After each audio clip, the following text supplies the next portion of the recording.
The Tripura State Committee of the All India Democratic Women's Association successfully hosted its 21st State Conference today at the Agartala Town Hall. LOP Jitendra Chaudhary addressed the gathering.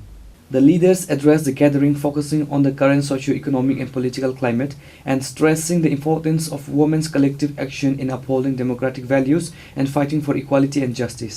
আমাদের রাজ্যের মাননীয় মুখ্যমন্ত্রী বা বর্তমান শাসক গোষ্ঠী গণতন্ত্রের প্রতি মাতৃজাতির প্রতি তাদের যদি ভিন্নমাত্র যদি শ্রদ্ধাবোধ থাকতো দায়বদ্ধতা থাকতো জনজাতি মোর্চার কর্মসূচি আজকে না করে আগামীকালও তারা করতে পারতেন। আগামীকাল রবিবার বন্ধের দিন আগরতলা শহর জ্যাম হতো না। কেন করতে হলো? আপনাদের নেত্রীরা বলেছেন, মুখ্যমন্ত্রী কথাটা বলেছেন, আপনারা মায়েরা বোনেরা প্রতিদিন এই ত্রিপুরা রাজ্যের মধ্যে শাসক দলের আচরণে তাদের নির্দেশিকায় প্রশাসনের অন্যায় আচরণে এগুলো লক্ষ্য করছেন। আপনারা গণতান্ত্রিক নারী সমিতি আজকে এখানে সমাবেশ করছেন, খুব অসুবিধার মধ্যে পড়েও আপনাদের দাবির মধ্যে কি এমন কোনো দাবি আছে?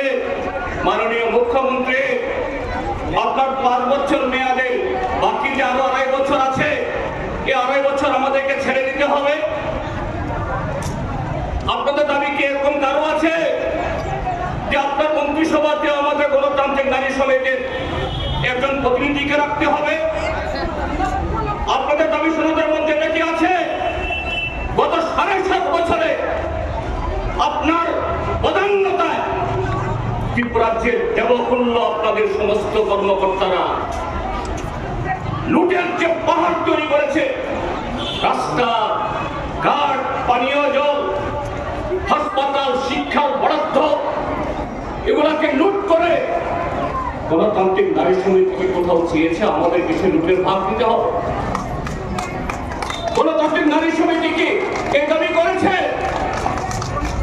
গত 7.5 বছরে লক্ষ লক্ষ চাকরি ওয়াদা সত্ত্বেও আপনারা এ রাজ্যের বেকার যুবক যুবতীদের আপনারা নানাভাবে ঠকাচ্ছেন, হয়রানি করছেন।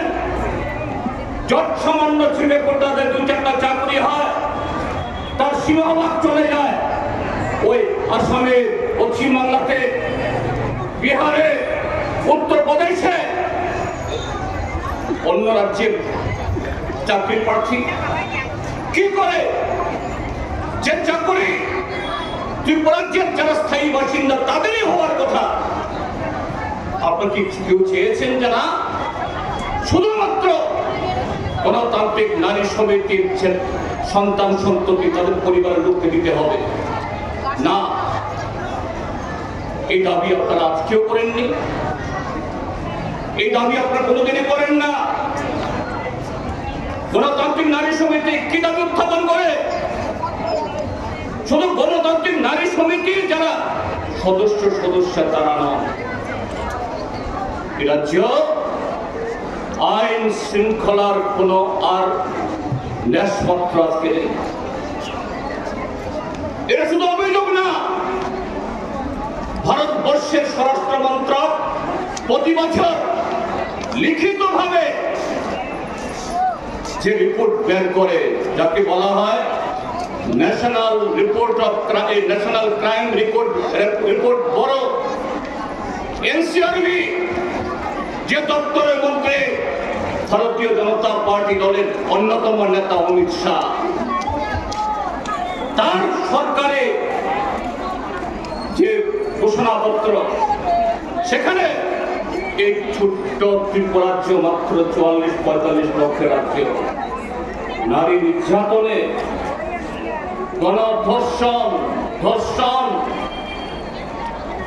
গণধর্ষণ করার পর হত্যা, ছিনতাই, পাচার, পারিবারিক অপরাধ,